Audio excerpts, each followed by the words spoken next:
وزیر محنت و افرادی قوت سندھ صدر Peoples party Karachi division Saeed Ghani سے پاک مسلم الائنس دیوان کے وفد نے ملاقات کی۔ وفد کی قیادت چیئرمین بچو عبدالقادر دیوان نے کی، جبکہ اس موقع پر چیئرمین تنظیم الاعوان فاروق اعوان بھی ان کے ہمراہ موجود تھے۔ وفد میں صدر پاکستان الائنس علاؤدین سیکرٹری مولانا شبیر احمد فولانی، مفتی محی الدین احمد منصوری، صدر یوتھ ونگ محمد کمال، محمد حسین شیخ، صدر پاک ماہی گیر ویلفیئر محمد علاؤدین ناکوا اور وائس چیئرمین تنظیم الاعوان زاہد اعوان شامل تھے۔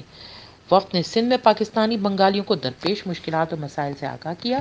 اس موقع پر صدر Peoples party Karachi division Saeed Ghani نے کہا کہ ہم پاکستانی بنگالی برادری کے بنیادی مسائل اور مشکلات سے بخوبی آگاہ ہیں۔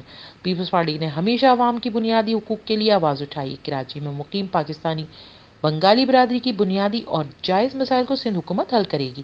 قیام پاکستان کے وقت سے آباد پاکستانی بنگالی خاندانوں کو نادرا میں پیش آنے والی مشکلات کو حل کروانے کی کوشش کریں گے۔ وفد نے کراچی میں بلدیاتی انتخابات میں پیپلز پارٹی کو اپنی بھرپور حمایت کا بھی یقین دلایا۔ HQ news Karachi.